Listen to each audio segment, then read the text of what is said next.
backed by billions in government funds. The concerns are over the company's new CEO and his ties to the Chinese Communist Party.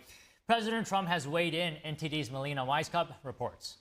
U.S.-based tech giant Intel appointed a new CEO back in March by the name of Tan Lip-Bu. Tan holds leadership positions and has investments in Chinese firms that are linked to the Chinese Communist Party's military. Senator Tom Cotton, in a letter to Intel, raised national security concerns about the implications of these relationships and asked Intel if they required their new CEO to leave those leadership positions and divest from those CCP entities. Senator Cotton also pointed out that Intel received a large U.S. federal grant, $8 billion from the CHIPS and Science Act that was passed a few years ago. Cotton says that since they received such a heavy level of taxpayer dollars, they are subject to a higher level of scrutiny. The new Intel CEO also used to work for Cadence, a company that last week pled guilty to illegally selling and transferring technology to CCP entities. One such entity is described as a restricted PRC military university involved in the deployment of supercomputers with applications for military and nuclear explosive simulations. Now, Tan was serving as the CEO at Cadence at the time when the company was involved in these illegal activities. So for obvious reasons, Cotton is concerned about what that means for sensitive technology that's developed at Intel currently, funded by U.S. tax dollars. Cotton also asked Intel if they knew that the DOJ was investigating this issue when they appointed Tan as their CEO. Trump also commented on the issue, saying that the CEO of Intel is highly conflicted and must resign immediately. There's no other solution to this problem. Intel responded with a statement to the Epoch Times saying that they will address the questions raised by the senator, and Cotton gave them until August 15th to do so. Reporting from Washington, D.C., Melina Weisskopf, NTD News. And joining us now to discuss is Allison Huynh, Silicon Valley entrepreneur managing partner at Allo Ventures. So Allison, good afternoon. Thanks for joining us. What is your feeling here? Do you think Intel will have to find a new CEO? Absolutely, they do. There's a conflict of interest. National security is the #1 concern we have when it comes to manufacturing. Intel, NVIDIA, TSMC, Apple, they're making very strategic computer equipment and chips. We need to have those companies and those manufacturers to be completely loyal to the United States in case of what God knows what will happen. And I just want to point out, Tan was the CEO of Cadence Design Systems during the time it illegally sent chip design tools to a Chinese military university. I mean, with that in mind, do you think it's difficult? How difficult is it for the U.S. government to fully control who gets their hands on advanced American technology? Is it difficult? Is it possible? Yes, it starts at the very top. We have to communicate what our values and priorities are.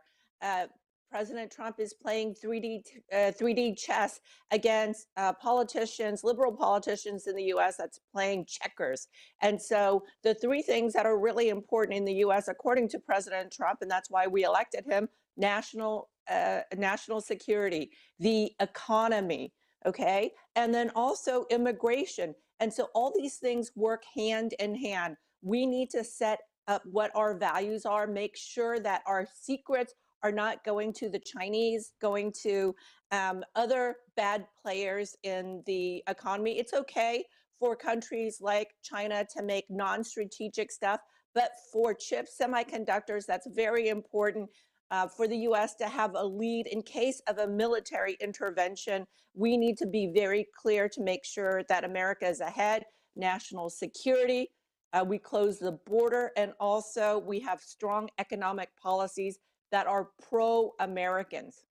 And to just build on your point there, Allison, Trump wants to see more semiconductor manufacturing done in America. And to try to encourage that, you've already heard this, he's announced a 100% tariff on chips coming from overseas.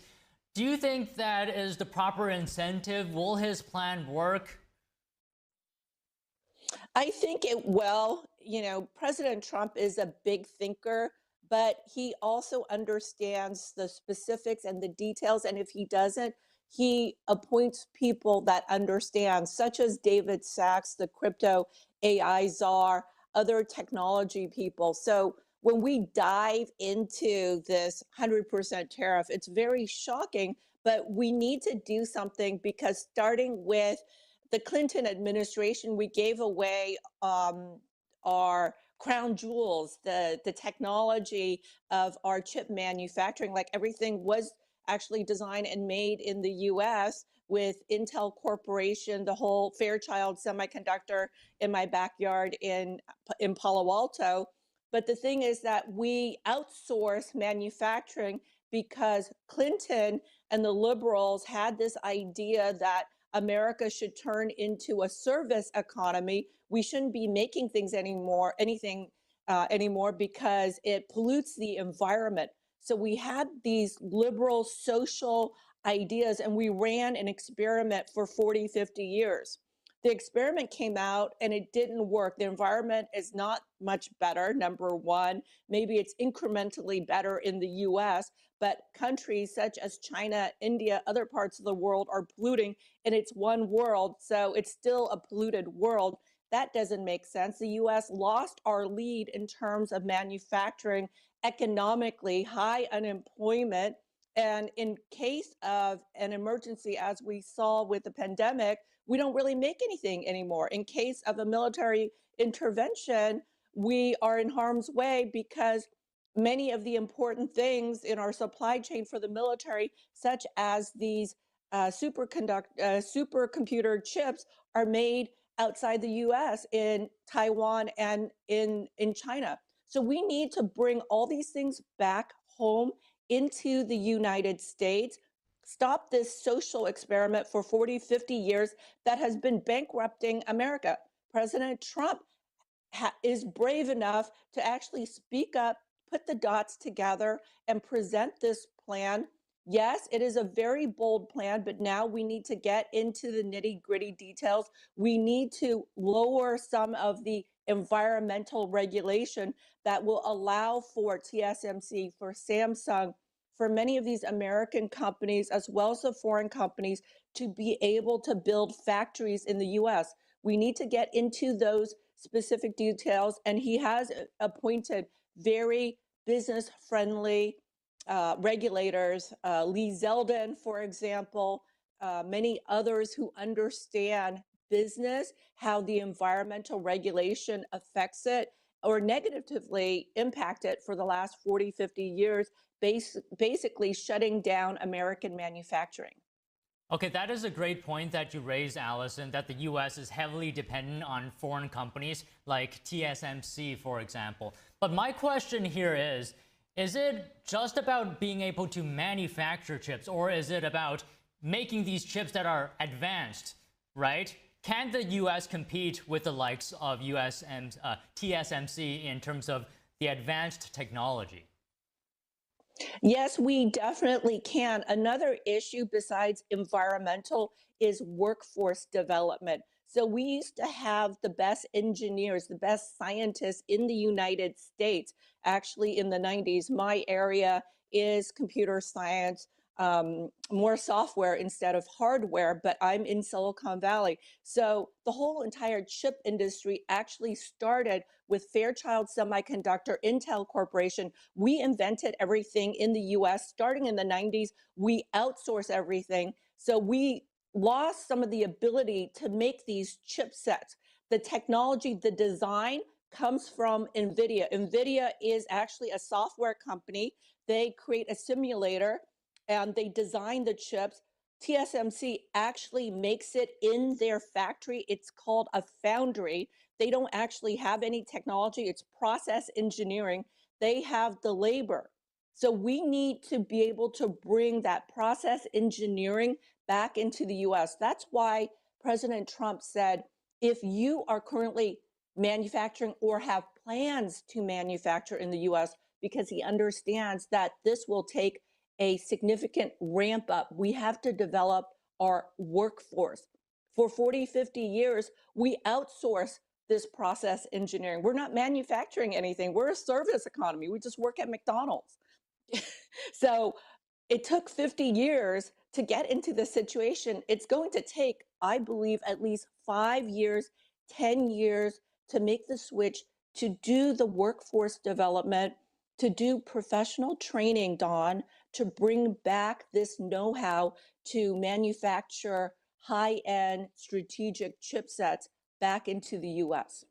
Okay, just one last question. So I'm wondering, you said it took 50 years to, send all these technology or this exporting this manufacturing ability to foreign countries. Why do you say it will only take 5 to 10 years to bring it back?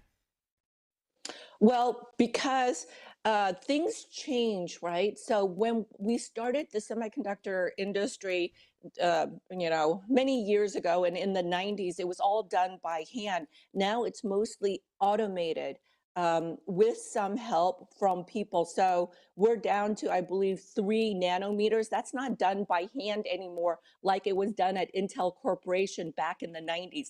Now it's mostly automated, but we still need the process engineering. We don't really know how to do that in the US. We're bringing TSMC. They need to bring in their managers. I do believe that they can then train people here in the US, people who are just graduating from college or even high school, to learn how to do this process engineering. Again, that's not my area of expertise. Mine is software, but I do understand some aspects of the hardware, and because of the automation and because of the AI, I do believe instead of 50 years, we can train our workforce in 5 to 10 years. That is a realistic time frame. Okay, Allison, very enlightening conversation. Thank you so much. Thank you, Don. Coming up, the Army honored a group of soldiers